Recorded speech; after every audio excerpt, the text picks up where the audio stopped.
The kleshas to me are recognizing I am experiencing the human experience, which includes thinking that I am separate, which includes believing that my thoughts are true, which includes getting lost in the misunderstanding of where the happiness or peace is, if it's out there or, in the object of, and also the getting averted to things.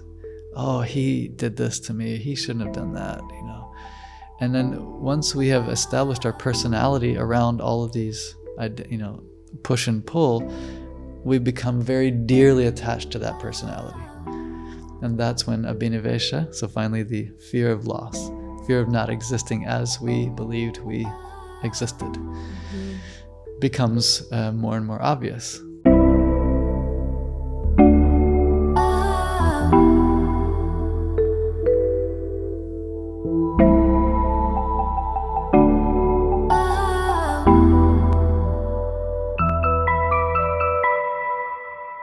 Hello and welcome to Curious Ones podcast by Yandara. I'm Yael Ginzburg, the host of the podcast, a yoga and meditation teacher and philosophy lover.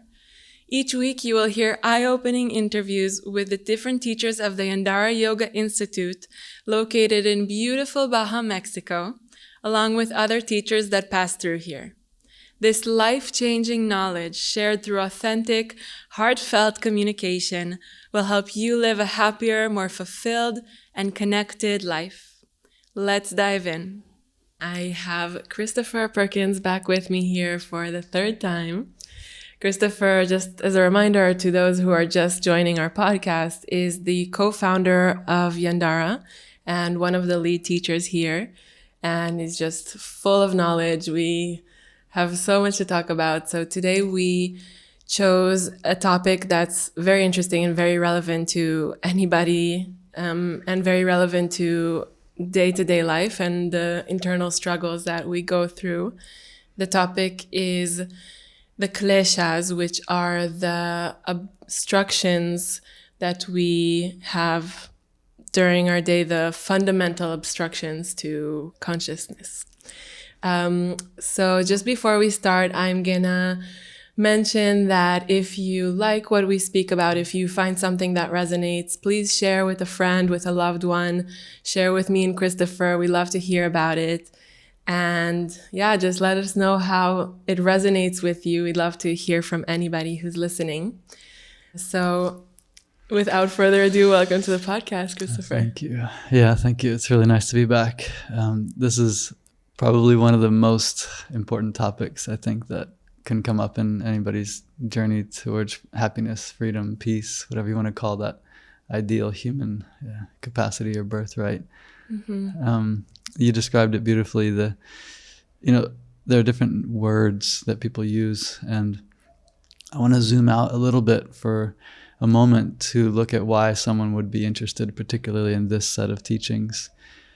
And, when we start studying yoga and looking at these deeper philosophical views, it's important to remember that they are there when we need them and not when we don't.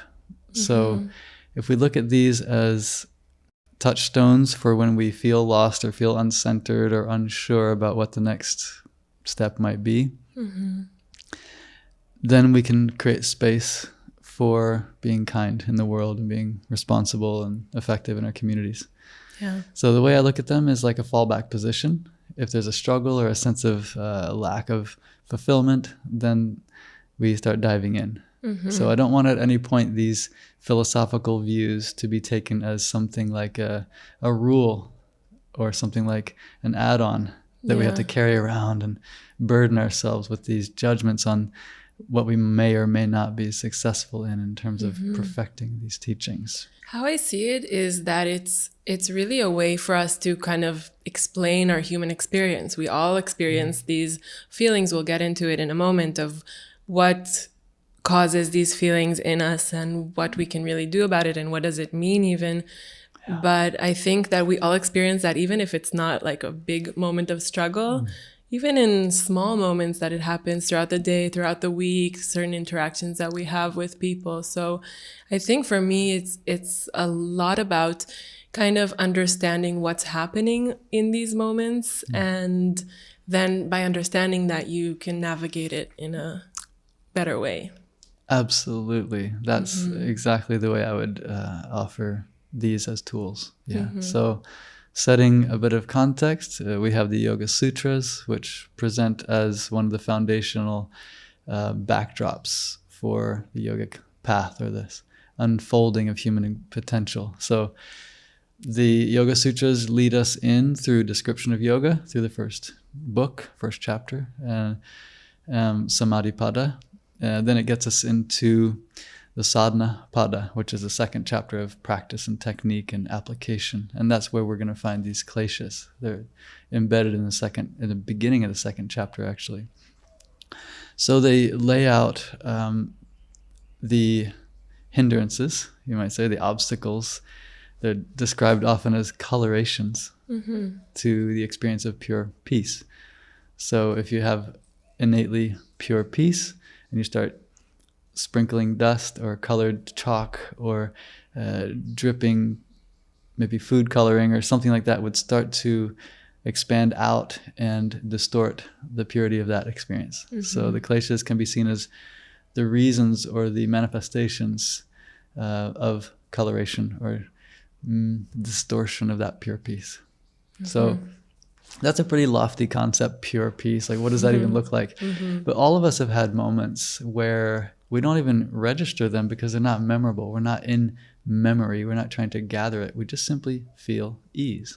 And we stop being so concerned about myself being more important, and we start to expand into a moment of generosity. A natural expansion of from I to we. And this is what I think of as the fundamental movement of peace, is that I'm good. And I'm also here to serve my people. And that's an adult role in society, is to be of service to the next generation and to create a stronger support for that to evolve, for us to be more successful, So what are the hindrances? Well, they show up all different ways, but basically they show up as, I call it struggle. And we will label it in numerous different ways, anywhere from shoulds, like, he shouldn't have said that, or she shouldn't have done that. I should be better at this. All these movements of shoulds. A funny saying that helps me to remember is, I don't like people shoulding on me, so I'll kind of try to avoid shoulding on other people, especially shoulding on myself.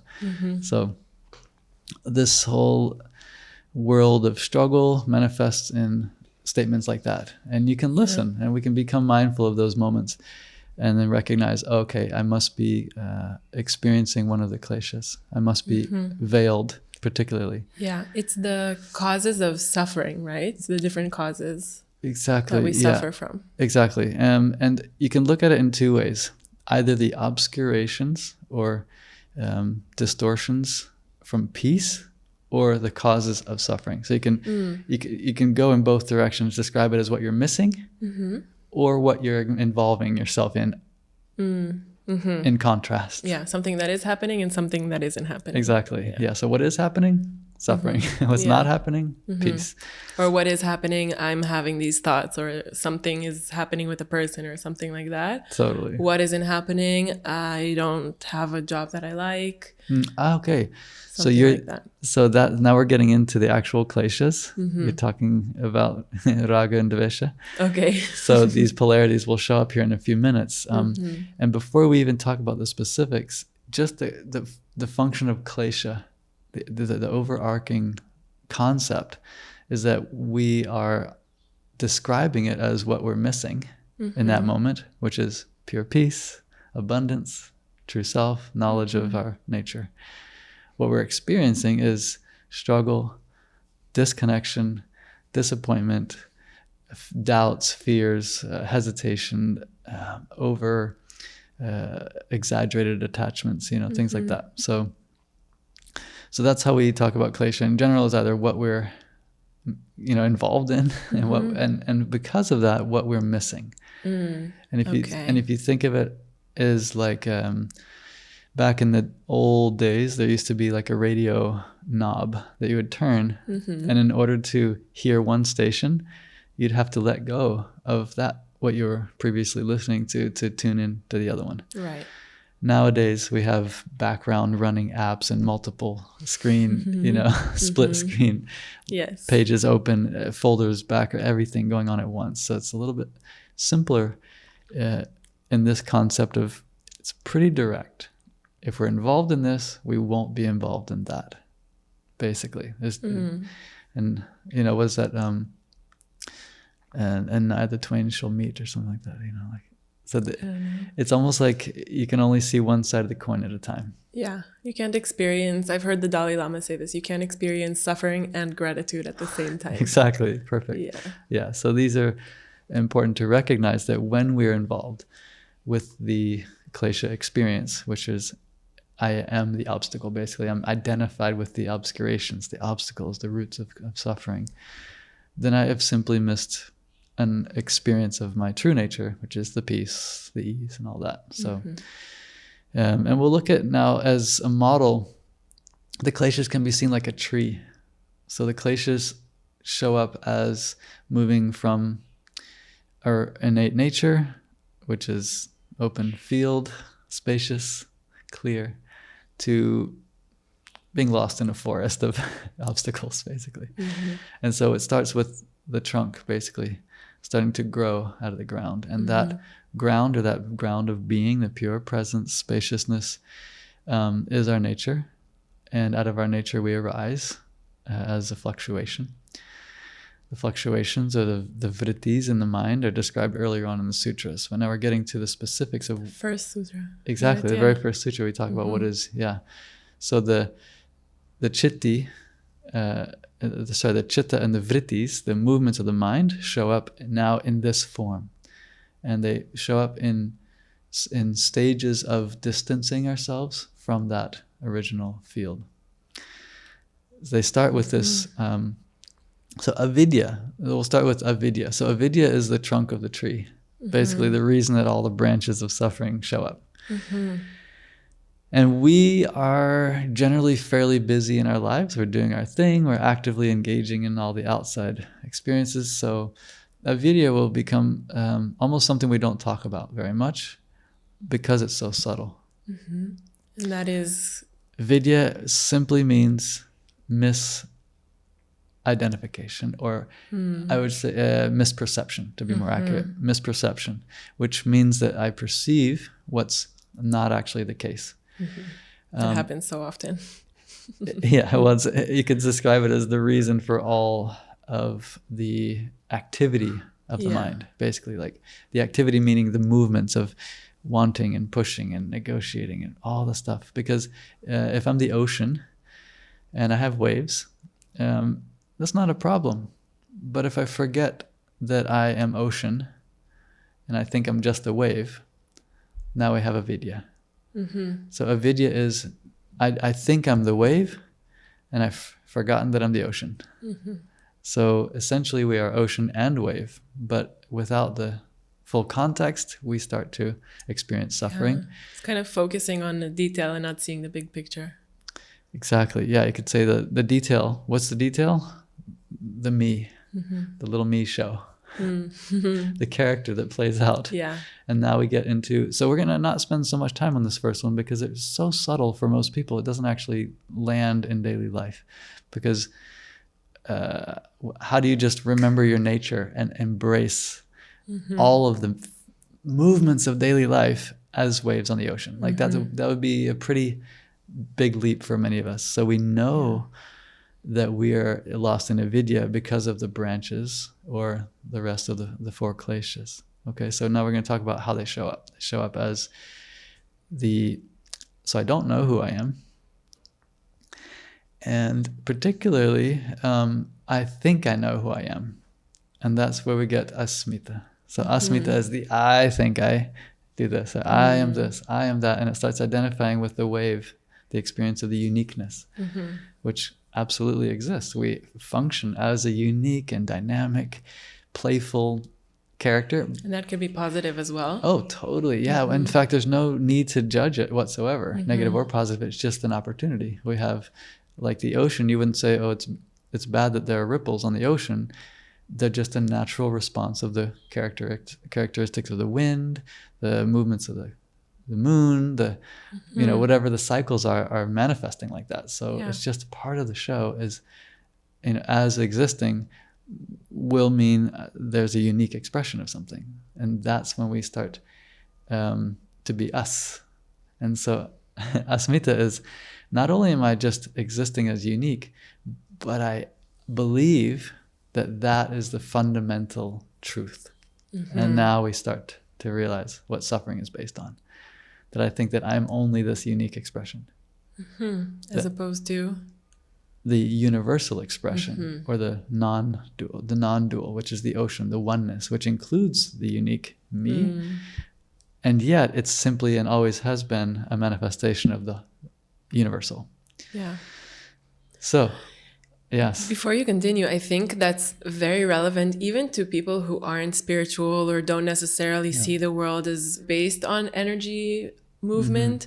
I think just the act of thinking of my life in the context of the universe, you know, like sometimes I think about it, I have a problem and then I'm like, yeah, but I'm this little tiny human on this floating ball in the middle of nothing.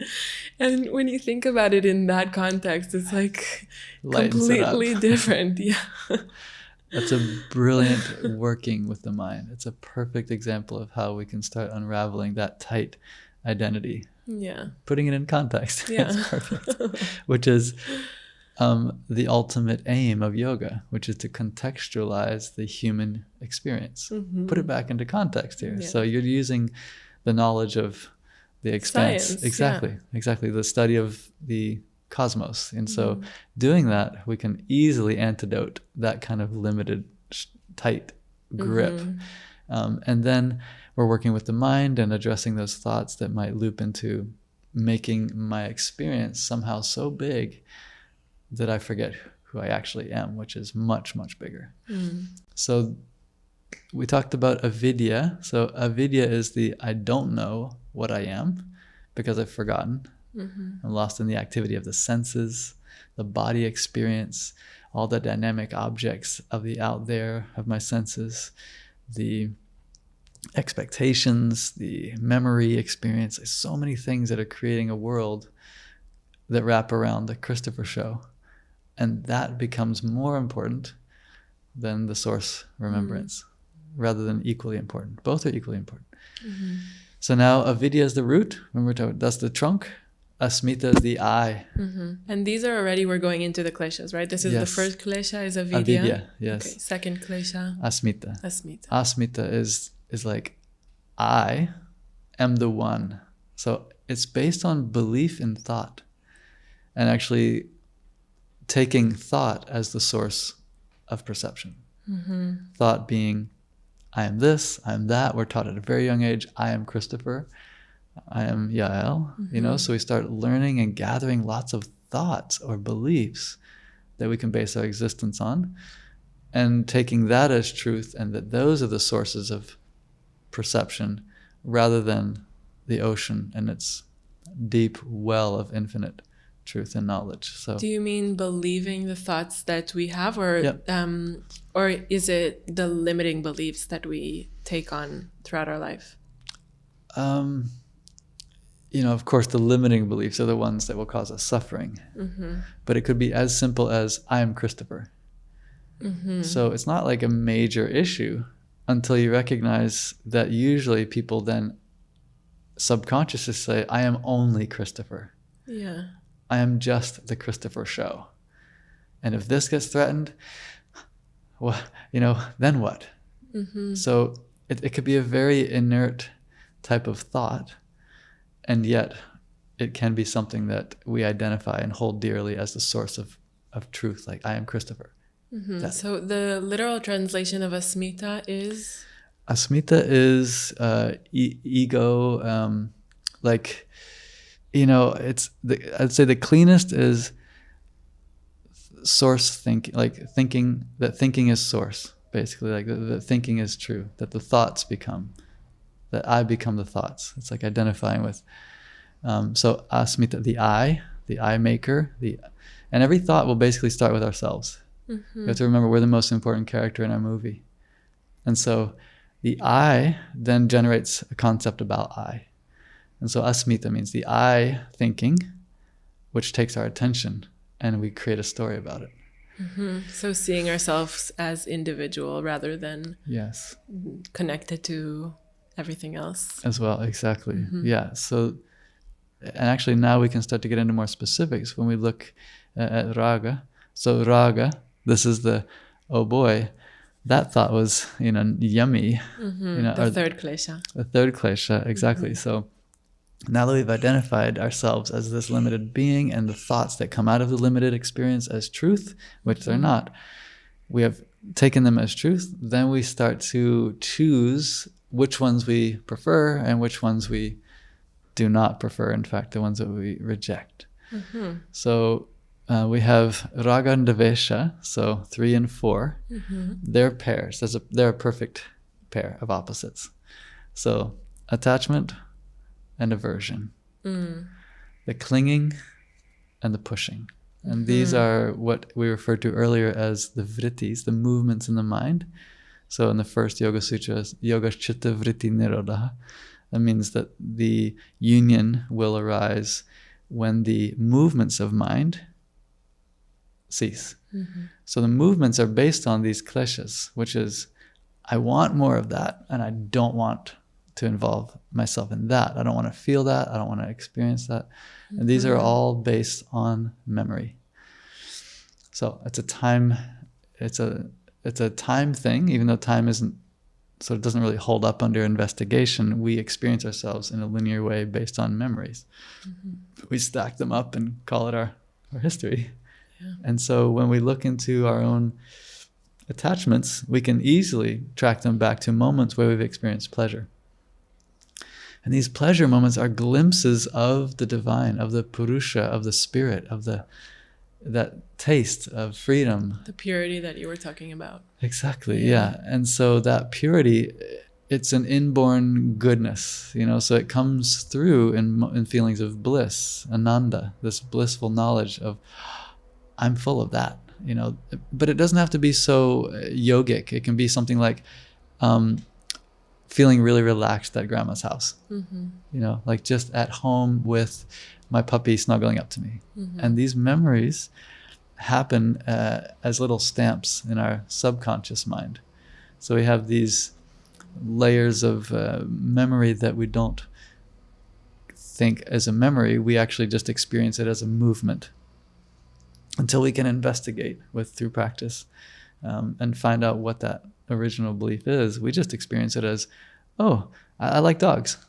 I'm a dog person. Why? I don't know. They're just cool.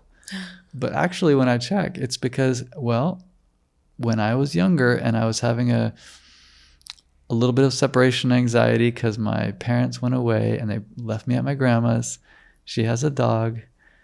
And as soon as I saw my grandma, she gave me a big hug and the dog licked me in my face. And that immediate association anchored the bliss experience, the relief almost, the relief of suffering or bliss or whatever, into a subconscious place of dogs, good. Good, yeah.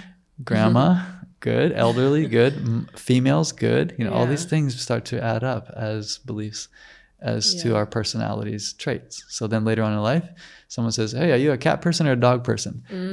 I'm a dog person. So you actually take it on as your identity.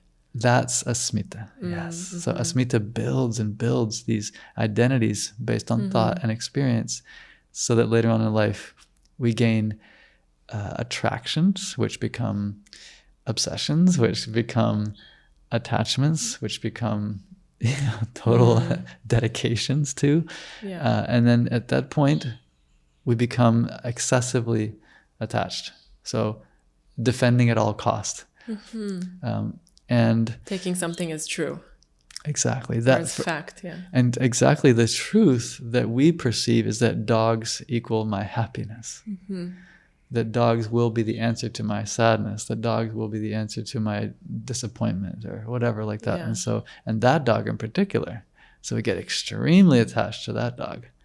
But if anything threatens that dog, because I didn't actually go through the whole story when I met, grandma, and she had the dog and we had a beautiful time and da-da-da.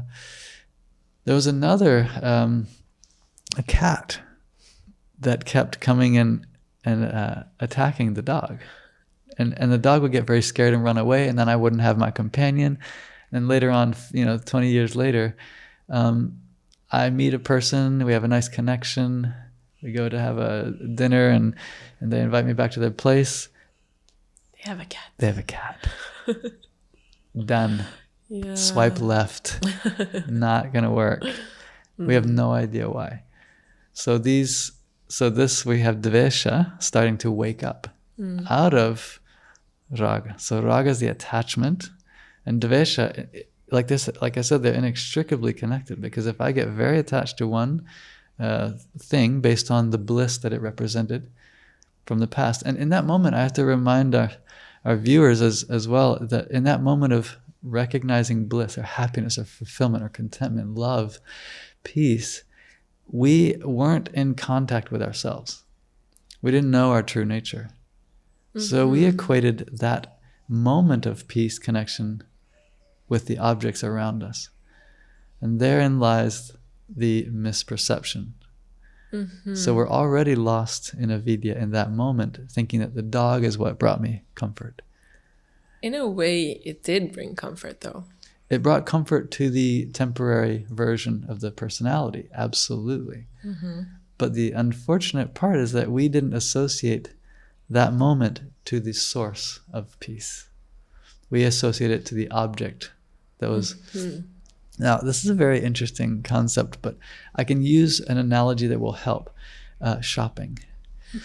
So by acquiring that thing which we've become excited about and gotten really attached to, and we've seen pictures, we saw, we imagine ourselves in that thing or whatever it is, the desire starts building and becomes a thing. I start saving money.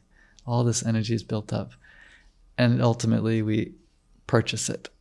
Okay, I don't know if you've ever done this, but at that moment when we purchase it, how do we feel? Good, right? It's this amazing feeling of, but what is that actual feeling? Other than, I can relax now. I can call off the search. I can rest for just a moment into my own pure presence. I've called off that incessant drive, and I've arrived in presence. Now, the nature of presence is infinitely abundant. It's always ready to fulfill every particle of our being. And we've given ourselves permission to rest for a moment into that with the acquiring moment. Now, I would say it really depends. Like for me personally, it really depends. Sometimes it makes me happy, but obviously for a short time. Sometimes not even that. Sure. But what you said is interesting, because it's really about giving yourself the permission to be happy or to be relaxed in that moment, because that thing is obviously not that meaningful. Like a shirt is nice, but if it was, you could buy more and more of them and get more and more bliss. Which some people do. Unfortunately, though, you could see that it doesn't work out. Yeah. Because if that were the case, then the bliss then these people who have hoarded so much would be Buddhas, literally walking on air. Like they would just be in the state of infinite and like just gorgeous, juicy bliss all of the time. Is that the case? Is that the case? No, it's not the case. Right. So we see a hunger that gets almost deeper and deeper with consumer experience, where there's not only do I want another one, I need a better one the next time. So that shows that it literally isn't in the object. That pleasure, that feeling of fulfillment wasn't ever in the object. And we can have the objects accumulating. Unfortunately, as we accumulate more and more, then other issues arise with having to protect them and having to take care of all of our stuff and pushing away threats on that. For example, like if I place my happiness onto the clothing, and if someone spills some staining liquid on it, all of a sudden, right, there's a suffering state. You're like, oh my God, that was my favorite shirt. You know, like, now I'm not going to be happy until I get another one. Things like this arise. So based on that, there will be fear of the threats around that which we've projected our peace onto. So these incessant craving and attachment movements, this raga is our attachment. This creates more and more distance from the source of it, which is that presence that you experience when you finally got it. Yeah, I think that's also connected to asmita, because it's kind of this sense of identity. Like, totally. I'm a person that wears these kinds of clothes, or I am a person that has these things. And then it becomes like the way that you identify and see yourself, and you want others to see you in this way. Totally. And when that's threatened or changed, then it causes suffering. Exactly. Yeah. So you see, and many different kleshas can arise from asmita. Like that's where they all start, is that I think I'm a little individual I think I am. Character. Yeah, exactly. Rather than the ocean, and I'm a wave experiencing it as well. Yeah. And I think that's a really important point to focus on, because I think that a lot of things that we do during our life are related to the way that we identify, or the way that we see our identity, and we don't realize that. Yes. So my occupation, my style, even the place that I live, the school that I go to, like all these little things that we don't realize that we really try to protect it, like you said. And we don't realize that it's because that is actually the way that I identify myself. And then if that's threatened, like let's say you have a job and then you're fired, or something changed, something happens to your company, that is related to suffering, not really about the job, or it could be because you wanted the job, but it's a lot because you kind of lost who you thought you were. Right. Perfect. And so you're brilliantly leading us into the way that these culminate, which is fear of loss. And so you can see they all work very interdependently. As a tree, it has a trunk, then a big branch, and then smaller branches, and they all depend on each other, and they're fed by the furthest reach of the leaf. And that is fear, the fear that we call abhinivesha. So abhinivesha is the fear of change, fear of loss, fear of dissolving, really, fear of not existing at its ultimate sort of core level, fear of not existing, as you said, as the character that I've identified with, whether it's I don't exist in the same way because I don't have the same status, or I don't exist with the same group of friends because there's been a shift in whatever, social situation. And these all are the same, coming from the same trunk, the same original not knowing what we are. We just are off the mark a little bit in those moments. And so how do we address these? Well, we can start by being mindful. And actually I want to back up a little bit. Being mindful, especially in moments of push, moments of rejection of what's happening. Inner rejection.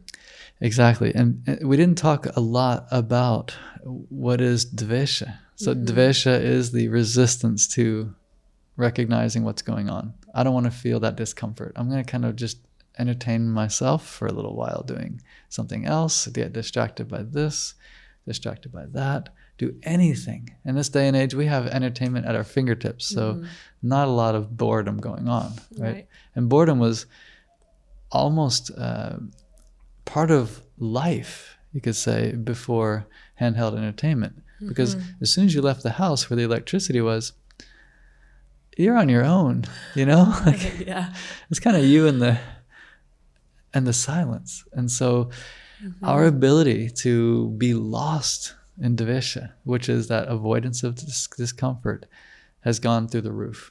We can avoid until the end of time at this point, have entertainment all the time. So as a modern culture, we have set ourselves up for a more challenging investigation. We don't love to be uncomfortable. And in yoga practice, we start to experience comfort in dis-ease or acceptance of discomfort by staying one more breath in a posture, for example.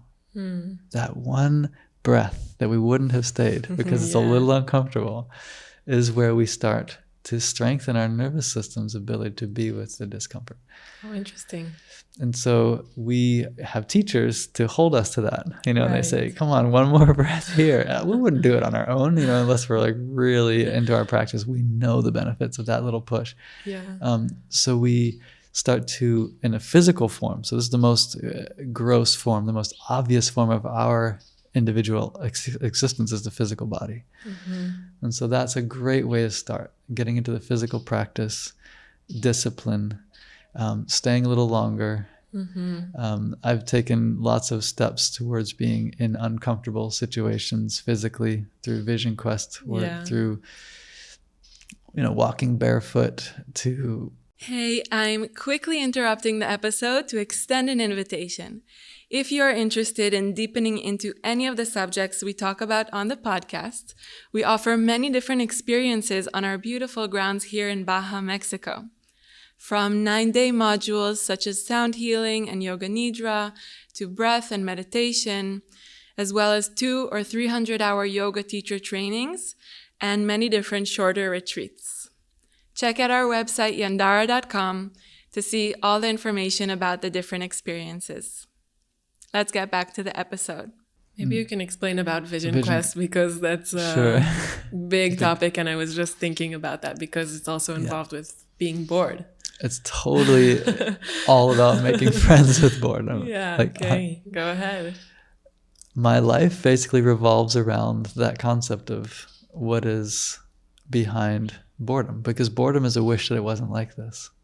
It's simply I wish it wasn't like this.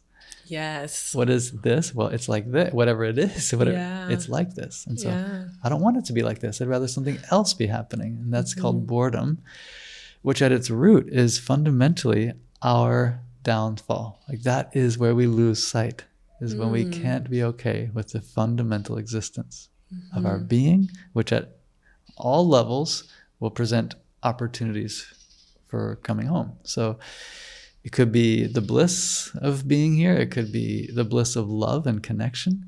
It could be the challenge of discomfort, pain, loss, struggle, whatever it is. And so with Vision Quest, which like the physical posture gives an opportunity to be with discomfort, we, as a practice, we've set ourselves up to have less distractions, knowing that we might be powerless to some of those entertainment sources. Like, for example, a phone. I wouldn't want to bring a phone because I know that I can either take pictures, edit pictures, think about posting pictures. Right? So that's a great... It's all the time there. But maybe you can mention what is like just Vision Quest. From the beginning, Yeah, so Vision Quest is a Native American term, and it refers to the culture that I was raised in. But in India, this practice of being alone in nature goes all the way back to the ancient seers, because nature became the pure teacher through the senses. When an individual had practiced learning techniques of refinement of the senses, then the senses can be opened to the quiet voice of a tree whispering in the wind. So Vision Quest, just to clear it up, is about spending time in nature without any distractions. So no phone, no book even, no journal to write in. Correct. No music, no talking to anybody, just you by yourself without anything to do. Correct.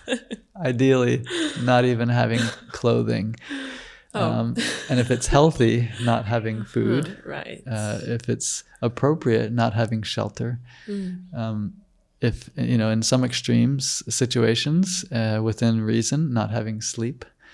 So there's a lot of factors that can be implemented to strip away the entertainment that we've been distracted by. And what is the goal of not having any of these things? Well, to strengthen the nervous system and the psyche and the character of one approaching challenge, of one approaching discomfort. because we then apply that tool of, well, in yogic terms, you could call it like our discipline, like tapas is a word that refers to our discipline to show up, knowing the benefits far outweigh the temporary discomfort. Yeah. So to be out there with temporary discomfort, knowing that the reward will be, and it's not through faith, it will be through provisional faith in our teacher to say, I trust you with your teachings to explore more. And once I have direct experience, then I start gaining direct experience for moving forward. But it's not some, for my mind at least, it's not something where it's just like blind faith. It's more like I check. And with that, we can start to challenge it a little bit more, strengthen our character in meeting edges of challenge a little bit more, and then applying it internally. So kind of challenging ourselves on purpose in order to like build up resilience, basically. Exactly. And we do it all day long with healthy stress on the bones. You could say, well, why don't we just move around in wheelchairs and be that comfortable? Well, there's a reason. Did say that. Yeah, and what happens to bone density? What happens to muscle mass? What happens to digestive capabilities? What happens to all kinds of ligament and tendon responsiveness? Everything starts dropping off. We obviously need challenge in order to, first of all, sustain and also to grow. Yes, exactly. So it's another way to look at challenge, not just in the physical, but then challenging the mind and our capacity to stay focused when what's arising is uncomfortable. Yeah. So we bring ourselves to healthy edges, not beyond. We don't want to push into trauma. We're not going to try to stress ourselves to the point of breakage. For example, you could say, oh, stressing the bones in a healthy way creates bone density. We want that. If I stress it too much, we get fracture, right? So that's very important when we look into our own vision quest or meditation practice or breath or posture, that we dance within that healthy range just outside the comfort zone and yet within any trauma. So we don't want to create undue stress to that point. Yeah, I think that's something that I was thinking about before when you were talking, because a lot of the exercise techniques that we know today are really about pushing yourself to the edge. And that isn't always so healthy, because it is important to push yourself, but to a healthy edge, to know when is your limit, because otherwise you might even cause adverse effects. You might shorten lifespan. Yeah, exactly. So, I think that's a really good point. And each one of us will ultimately be our own guide. Having said that, each one of us will have patterns of tendency towards excessive or tendency towards deficient tapas, which is our appropriate effort. So, so if I'm a lazy type person in general, couch potato, then I would need someone to say, all right, it's time, and that's not easy for me, but it's time. Or the other way around, if I'm a overachiever, a go-getter, then I need a teacher to say, and now it's time for child's pose rest. I know you have more. Yes, I know you can draw on more, but that's not what this is about.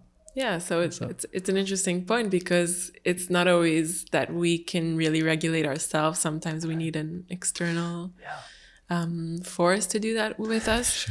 A guide of sorts. A guide of sorts. Yeah. So let's talk about what situations it would be beneficial to go on a vision quest. How could you do that safely? Would you recommend it to people to do it by themselves? Probably you should let somebody know if you're doing it. There's definitely a structure that will make it a healthy and sustainable practice. And one of the things that we didn't touch on so much is abhinivesha, which is the final of the Kleshas, which is fear of loss, fear of death, fear of not existing. And so there is healthy fear, which is not abhinivesha. Okay. So abhinivesha is the obstacle, which is inappropriate fear, meaning it's not appropriate to the situation. Okay, so with Vision Quest, we need to be aware of both. Okay? There's a real fear that should arise if you go into an area that has a lot of wildlife, for example, like mountain lions or bears, and you don't have an appropriate food storage, for example, because you can definitely put yourself in danger. Or going and setting up a place in nature as in a situation where you could be mugged. Yeah. Things like that, or if you have any mental history of mental illness, where there isn't enough structure there to recognize when you're drifting off into some self-doubt or something dangerous, so So who would you recommend to do a vision quest? you Maybe like a general description. Sure. Of course. The ones who are interested. It's a very unique deep dive into this subtle and receptive state with techniques that time in nature can be productive. So it's got to be somebody who is willing to have self-discipline. No one's there to say, this, is your hour to do this practice. So it's someone who has some discipline built up. They're willing and capable to have a personal practice, personal yoga practice. Maybe even someone who's been teaching a bit, that they understand the value of consistency. Maybe someone who's evolved past the idea that the practice is purely physical and has recognized that going to classes has become a teacher to the point where I don't like being led because I'm much more in tune with my body. So that subtle shift from I need someone to show me how to, it can be a bit of a burden to have someone trying to tell me when I'm really deeply listening now. Yeah, when you know that you kind of need something else at that moment. Right, exactly. I know that feeling. Yeah, and it's a magic moment of like, oh, actually, I can tune in to something deeper than what I'm being told. Because that's what Vision Quest is about. It's about getting out of that need for the physical teacher to be present. And yet take all the tools and take all the guidance or whatever is appropriate to manage that time wisely. Yeah. And to refine the senses to receptivity. I think it could be very helpful as well to do it with another person. Just take your own space. Like we do the Vision Quest here every training, every teacher training. And when we did it as a group, I don't know if I would have been able to really do that by myself. Absolutely. But just having seen the other girls that were with me just in the corner of my eye, like we were pretty far from each other, but just knowing that they were there was a lot easier for me to do it. That's a brilliant observation of how that progression or those kramas, those stages make it more accessible, make the teaching and practices more appropriate. Because for example, the native traditional people would already be living in deep connection with community. And they're already living in a tent, basically. And they're already feeling the security of having the bound spiritual practice in their daily life. So they knew it. And so for them, the Vision Quest would be pretty extreme to us. But it doesn't matter where that step actually takes you, for example, the distance away from people. What matters is what takes you out of your comfort zone. Knowing that you have a particular lifestyle, one step out of that is enough. Like I said before, 3 steps out of that may be too much. So going without a group support wouldn't be appropriate, because you might be so stricken with fear or questioning your own decision to do this. Or I'm when you were talking about the discipline, I'm definitely the person that needs somebody to push them. So it might be even that I'll be like, oh no, okay, I'm going home. Or I can get a really good tan if I just fall asleep and just daydreaming for a while and looking at all the different ideas that I've been waiting to figure out in my head, and many different things can be done out there because no one's watching. So the Vision Quest is a natural progression of self-discipline and having that kind of decision. Well, I would like to test this, and I'd like to test it with the witness of nature. And I'd like to use nature as my new teacher. The pure wild nature is the best, because then we can look in 360 degrees and have 100% support. Nature's always teaching us. The way I look at it, each to the macro, from the macro to the micro, will have a teaching for us if we're willing to listen and ask. So refining our senses, being mindful, using techniques to become more present, more relaxed, are the prerequisites, basically. Like, those are the conditions, I should say, not prerequisites, but conditions for a vision quest. Being present, being able to recognize tension, and self-actualization from that tension of, okay, I'm the one that created it. I'm the one that manifested that contraction, be it fear, doubt, hesitation, disassociation, whatever it is. And so therefore I'm the one that can unravel it. Yeah, and you don't have to be able to do that perfectly, just be like beginning to work on that. Exactly. Absolutely. It's all, and like I said, it's within one's personal capacity. So it's easy to, when I, for example, describe an ideal or maybe a more advanced version of it, it's easy to think that I should be there immediately. But for my practice, I was meditating from when I was very, very young, like 4 years old. I started sitting with myself in silence and for sometimes hours at a time. And then it progressed to where I wanted to expand that meditation out into the world, and nature seemed like a perfect reflection of that. Definitely. So it was a really important step for me to go from meditating inside, meditating out into pure nature, finally meditating out into whatever, be it movement of society, a city, be it an intentional yoga class, whatever it is. Ideally, the meditation has permission to exist in all conditions. Ideally, I forget all the time. It's like that's part of the dance. But that's how I look at it, as a journey from a very small container of controlled environment, which is eyes closed, quiet room, to out into a little bit more unpredictability. Nature can change temperature. It can, animals can show up.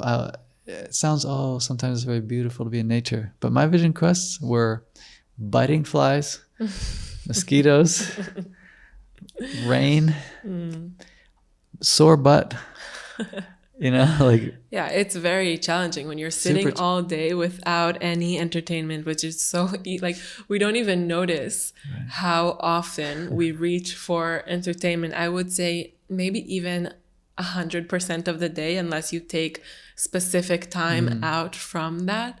But that's actually what I got from the vision quest the most. I had two things that I really noticed, because honestly, we did it for 2 nights. So that was 36 hours that we were out in nature. And I wasn't able to meditate at all, at all. But the things that I really got from it were, one, just getting over a challenge, just being bored all day, or just, lying all day at the beach here, was pretty challenging for me. And luckily, Nico, who is one of the lead teachers here, said something right before we left that really changed my whole experience. And she said, be okay with being bored. And I kept coming back to that statement, because at some point I really got bored. Like, okay, this beach is beautiful. You're enjoying the place. At some point you get bored. Like you're looking at the sun to know what time it is. So boring. Yeah. And then I realized how much judgment I put, because you mentioned this before, how much judgment I put on not having something to do. Like, or if I'm not doing anything, I'm saying I should be working, I should be with friends, I should, I keep putting these things that I'm supposed to be doing instead of just experiencing that moment, and I really was able to look at it and see that causes the suffering, not the actual fact of not having something to do. So the putting yourself in a challenge and then not being distracted by something are two of the biggest things that came up for me. And something that I think you said, which is really important, is the personal responsibility we each have while doing it. And I think that's another thing that comes from this. So not completely devoting yourself to somebody else, or what a teacher told you, or what you think a spiritual practice looks like, but having this personal responsibility of what is actually good for me right now. Beautiful. And ultimately we know. we do know, even though it's shadowed or veiled by layers of sort of cultural and self judgment. There's a wisdom, and that's a beautiful way of describing it, is recognizing that, oh, there is a voice, or there's a movement, there's an intuition, there's a guidance, and it is powerful when it's addressed respectfully, meaning given space and invitations to come into this life and move us really beyond what culture says we should be, or teachers or friends or family or self-judgment.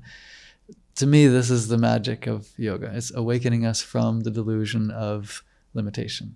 And limitation, of course, it's perpetuated because and of imposed. I hesitate to say self-imposed because of our impressionability as children. We are affected very strongly, and at that age we take those limitations as truth because, well, we trusted the people that gave them to us inadvertently. Right. And so I love what you described about being out there and taking responsibility for what your role is, really. It's in finding freedom from suffering.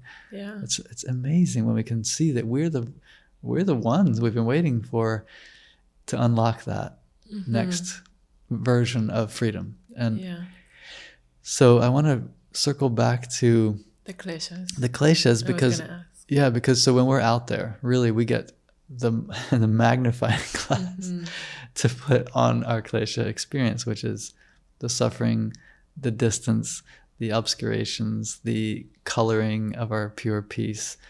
We start to see, like you said, oh my gosh, I had a lot of shoulds onto my day. And that would be the identity that believes in thought, the I that believes the thought. So we can start to see asmita is really important at that stage, to see it.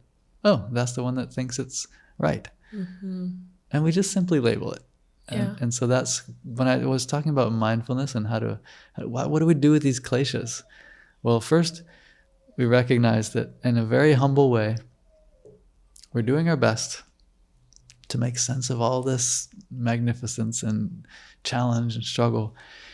And yet we miss some of the joy or some of the depth, perhaps, because of these dusty, I like to think of it as like the dusty mirror. We don't experience the reflective power of existence because of the dust is on the mirror, so we can't see in a reflective way. We judge, we blame, we feel blamed and judged. It's all this push and pull and like this. And so the kleshas to me are recognizing I am experiencing the human experience, which includes thinking that I am separate, which includes believing that my thoughts are true, which includes getting lost in the misunderstanding of where the happiness or peace is, if it's out there or in the object of, and also the getting averted to things.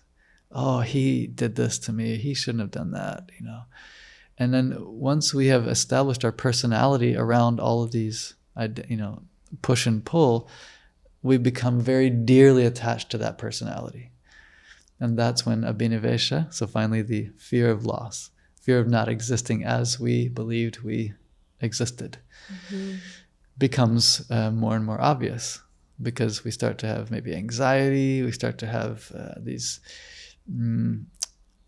ways of responding to things that seem like a tightening rather than an opening to, especially if they challenge us, like conversations or philosophical debates, things like that, or if we have friends or family that bring up a topic that we might not want to hear about. We're afraid that if they're right, then we have to reassess ourselves. We don't think of it like this, but this is what's happening, is they might bring up another view. Even a subtle shift in what I believe I am in my experience can be a type of death. Let's talk about that. Yes. How would you suggest to approach when you see something that is not quite right with the conduct of someone else, or even the way that they perceive themselves? Do you think there is a way to approach that and kind of bring that up with them in order to support them on having clear understanding and perception of reality and themselves? Or should we not mention it and let them go through their own process? What's your approach for that?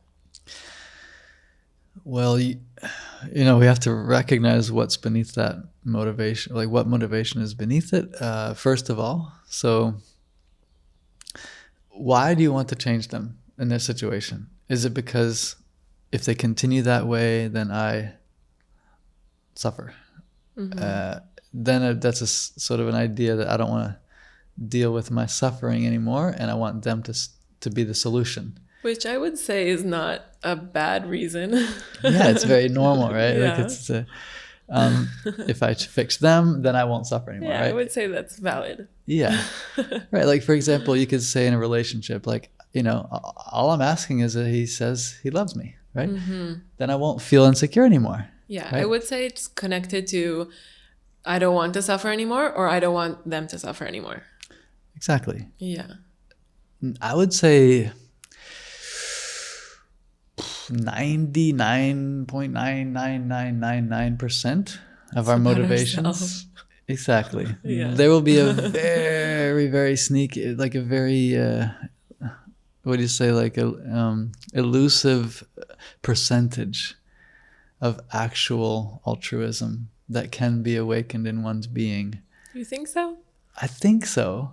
Where one might be free enough to simply want, absolutely, with no personal gain or loss, someone else to experience freedom. Most of the time in our daily lives, it will be motivated by a personal gain or loss on one way or the other, depending on their reaction.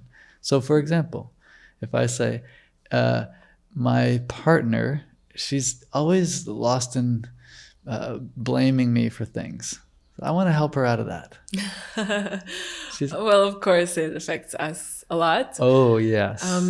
But I would say maybe it's like a sliding scale. Maybe it can be partly both. It always is. Yeah. Exactly. Yeah. I would say it's always some form or another based on the desire for happiness within ourselves. We are all one. There's nothing apart from us. So it's not that ultimately it's about them or about us. But in the experience of duality, you could say, well, what do we do in that situation? Do we try to fix them and get them out of their suffering? Or do we, not do anything, like you said, and just sort of let them traverse their rocky path that we imagine for them, And I would just say the reaction that comes out of them will most of the time determine how much was selfish in your attempt and how much was actual kind gesture. For example, I give you an extreme one. You're stressed out right now. Relax. Okay, is that going to work? Never. Right. Why not? Well, because it's all about me. Actually, I'm the one that doesn't want to be around their stress. Why? Because it reminds me when I was a kid, my mom was always anxious about, So I don't want to go back into my personal history on your account. Yeah. Do you see what I mean? Like, it's not worth it. I'd rather you stop so that I don't have to look. Okay.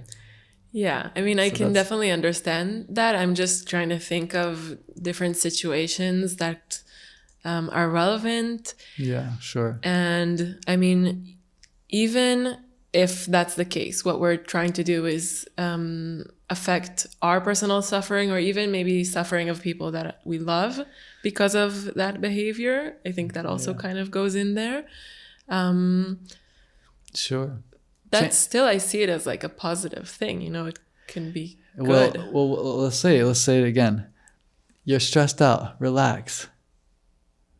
Okay, does that work? No. No. So was it a positive thing? No. No. Why? Because I'm motivated by trying to fix or change you in order to reduce the threat to me. Okay?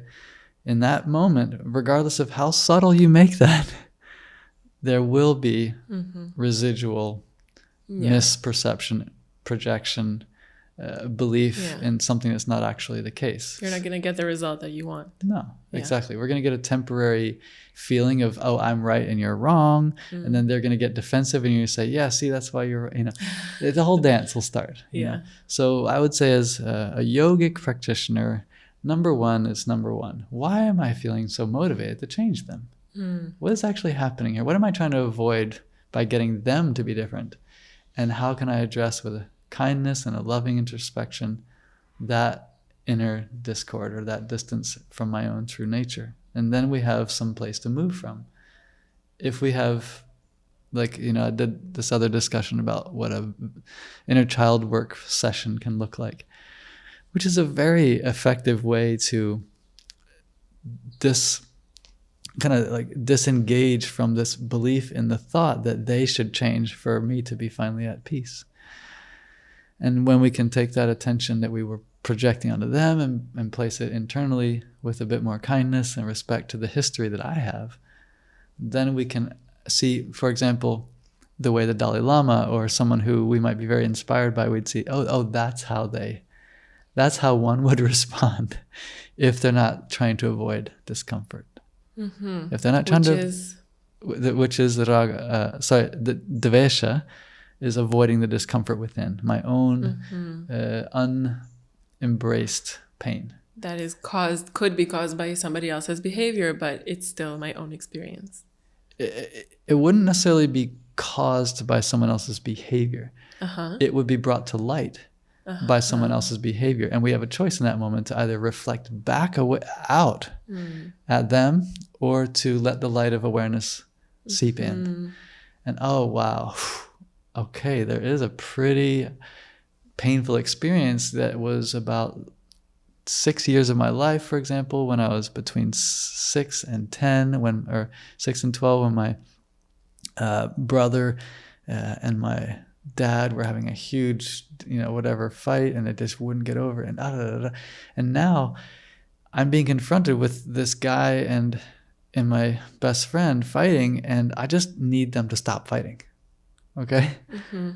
Or is it, okay, wow, there's a lot of struggle going on over there. It's bringing up a lot of fear and pain and struggle. And how old was that little one inside? Remember, the vision can turn inward. Light of the focus can be directed towards the source of suffering, which is fear of my brother and my father not working it out. And they keep, I'm just using hypothetical life experiences. I haven't had that experience, but that may be something that would arise when I look in. And then when I'm in contact with my inner child, I've gotten out of the abhinivesha, the fear of death, the fear of change. So I'm ready to change. I'm ready to evolve. I'm ready to exist in a new way.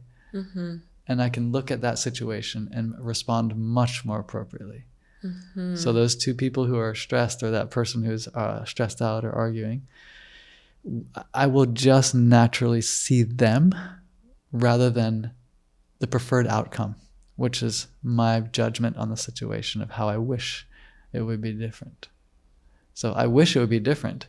Yeah. Because that'll help me from not feeling what I am feeling. Yeah. That's one reaction. The other reaction is, oh, wow, I'm okay feeling this pain because I went through something very similar. And I'm still holding that. I can hold it now with loving kindness that I experienced that. And now I can look at these people who are in that situation and share. Hey guys, I know you're having an argument. I'm actually pretty triggered by this, and it's kind of hard for me to figure out, what to do with it. So I don't really know if I can stay in this situation if this is how we're going to do this discussion. And immediately what you'll notice is our humanity, our vulnerability calls to their humanity. And they become disarmed to the other person's attack, and they drop it, and they say, if it's pure, if it's skillfully presented and pure, they will just see you and say, wait, what? Why was I arguing? This person's being affected in this world. It's not their fault. Yeah. You're saying, I am having a reaction. I've had a tough situation and I got to deal with it. It's in my past that I'm being brought to. It's really difficult, but I really want to pay attention to it. Sorry to interrupt your conversation, your argument, but I just want to let you know I'm going to go for a walk. And right then they may say something, oh my God, you know what? You're right. We don't have to do this. We can just talk this out. We don't know what'll happen. You see, we don't know what'll happen from that. That's what we were talking about before, the taking yourself out of this small perception of just this argument and seeing how it affects others.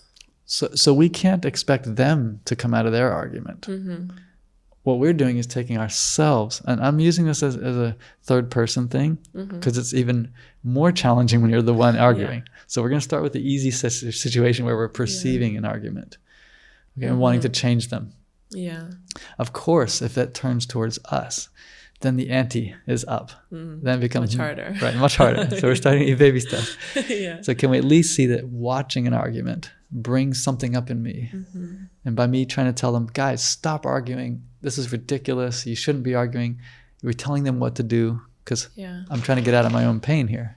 You see, I've lost connection. I'm trying to use them as an excuse for my pain. Yeah. So averting, so that's where we're getting into dvesha. We're trying to push away the energy of confrontation, the energy of difficult engagement there. Something that isn't pleasant for us, pushing it away. Exactly. Yeah. Yeah, and we're pushing it away because we don't want to deal with it in ourselves, for example. So dvesha, we're talking a little bit about this avoidance, and I know we're kind of swirling around within the kleshas, but they are so interdependent that when we see something that we don't like or something we want to fix in someone, it's probably going to threaten our existence as our identity to look deeper at the source of our own discomfort with it. So abhinivesha, the fear of changing, keeps us locked into dvesha, the avoidance, the pushing away. We push away so we don't have to face it and change. Exactly. Yeah. So learning the practice of change, flow, relaxation, movements, things like that, all kinds of creativity, letting unpredictable events arise in our day. Turning a direction. When we thought we had a plan, we thought we had it figured out, that plan just dies like that and we just diverge, things like that. So being spontaneous, allowing small moments of creativity where we don't challenge for sure. And abhinivesha, this fear of change, will be addressed when we allow ourselves to be recognized as change itself. We are and always have been the manifestation of change. At the core level of being, we are constantly evolving, changing, birthing, dying. Even this breath, it's dead, gone. It's dissolved back. It's no more. And so the life expectancy, would be 30 more years. But my next breath isn't even guaranteed. So I can imagine a self that lasts for 30 years longer, but the fear of not having that creates a suffering. So I'm trying to let myself be less and less concretized, less and less identified as something, and more identified with the flow of change, that I am a simple manifestation of change. I'm a dance. I'm like the ocean, the waves constantly adjusting and moving, and you and I are these waves that we can play in sort of, the way waves do. They play together, they react to each other, and they're all the same thing. At the same time, they're just ocean dancing. So if you are looking at someone else's experience and wanting it to change, keep in mind that they are us, they are representing a part of us, they are an aspect of us. So if there is a motivation that becomes an attachment to them being different, we might be missing an important ingredient. Yeah, I love what you said. I think that's very practical. Like when we are in a situation like this where we want another person to change their behavior, well, I don't think we even realize that all the time, but even if like we're saying this person should change because they'll be better off, then really taking a moment to look at our motivation, as you said, what is really motivating me to say this? Is it related to really them, or is it because I think that will affect my experience? And then from that place, relating that becomes an opening for a much clearer conversation and interaction. Wonderful. Well said. And that's beautiful. Yeah. We have healing, we have wholeness, we have honesty, we have trust.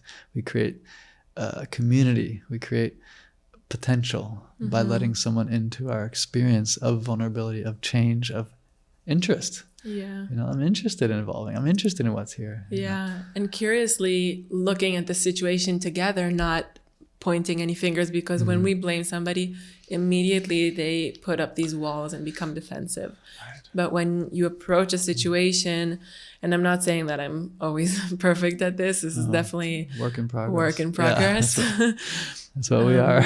Yeah, but when we approach it with this curiosity and this openness of like, okay, wow, this just showed up. That's so interesting. How can we work on this even together? Because, you know, as we said, having support and having people to work on things together makes it just more fun, and sometimes more like you're more accountable to doing it. Definitely. I think relationships in life, be it family or partnership or even work colleagues, all of these things can be the catalyst for these moments of growth. And when you think about putting yourself out there and communicating these challenges, there becomes an art of communicating that asks us to use certain phrases or certain intentions that would not put a requirement on their experience of how they respond or how they react or how they hear it. And once we can free them up from needing to be different, wow. Yeah. The magic can start, you know. Definitely. I think that, you know, if you don't know how to proceed, you can also just share that. You know, I'm really interested in coming to close connection again. I just don't know how. Yeah. I've learned some techniques from my yoga practice, and I'm trying to integrate them right now. But for some reason, I just keep blaming you for I want you to be different. And I don't know how to get, you know, you can be very honest and very straightforward without putting it on them. Yeah. I'll give you an example. I can label my experience as thinking and feeling and be very specific to the point where you don't have anything to defend. And I'll give you an example. I'm just like really in my head right now. I keep thinking that if this keeps going, I won't be able to stay here. I have this feeling in pit in my stomach. That's a feeling like tightness. It makes me want to curl up in a little ball and or hide. And then when I get distracted from that, this thought of I don't know how to communicate with you comes up. Or even negative thoughts about you, that I think you're like my dad, and really, I have these thoughts that you don't respect me and that you don't see who I am, and as soon as I say that, those thoughts are seen for what they are. They're thoughts. So personally, I would say, and then beneath that, I have fear, anger, frustration, tightness. So I can even let you in on the most offensive thoughts. I can even say, I have this thought that you're a rude, impatient, disrespectful person. And yet it's coming from this feeling in my stomach of tight contraction, protection.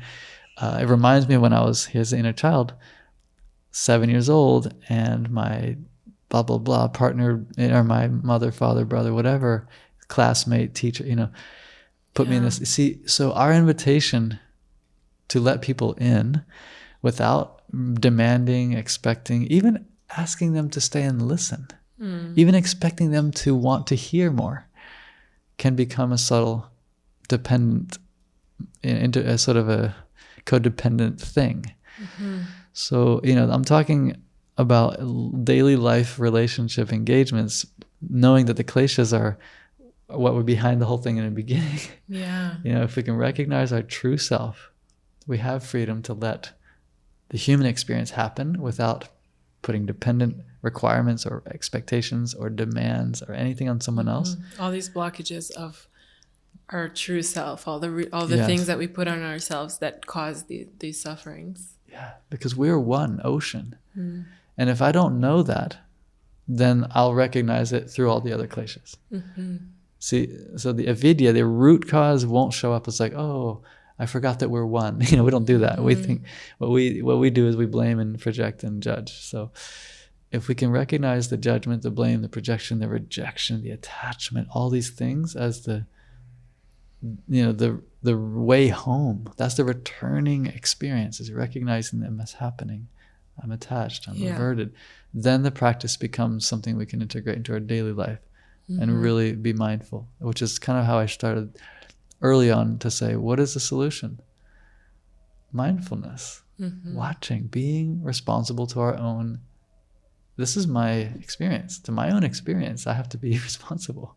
Yeah. If I'm not responsible or mindful, mindful here doesn't mean I'm fully engaged in my mind. Mindful means my mind is in my full being. My attention is fully embodied, full of mind, full of awareness, full of attention, so that when sensations arise, I don't lose sight of them and get lost in the projection. Yeah. And I think this really is related for me to not being fixated on one thing, but kind of being open to noticing. So instead of coming with a fact, like this is how I feel, deal with it, or this, you have to change this, or something about yourself, even just being open to, what's the difference of fixated? Open. Right. Yeah. Flowing, trusting. Exactly. Open that it could be an infinite amount of things, because if you think you know something, that's it, you're closed off. Right. You can't learn more. But if you're curious, you're open about it, then there's so much more that you can learn and grow and expand with. Beautiful. Yeah. Agreed. Well, is there anything you would like to add to this, Christopher? Because I think we have a lot of great things that we spoke about. Sure. To complete the concept of the kleshas, just to say that we are the kleshas. We are the struggle as a human experience. We get to experience struggle. It's not a platform for judgment on ourselves for struggling. It is part of being a unique and independent existence that we divide ourselves into the you and I. So none of these teachings today should be about placing value or judgment on when I'm not in some enlightened, awakened, ideal state. Really, it's just about recognizing when the moment arises, if we have it, to say, oh, I have an option here. I have a choice of how to respond. And that's what this is about, is creating a little bit of a gap that we can dive into that moment of curiosity and say, well, what else is here? What are the options? So if you want to study more the kleshas, think of them as basically different types of dust on the mirror. We're just, blowing little by little, clearing little by little, to come back to our innate peace. Oh, that's beautiful. That's beautiful. Thank you.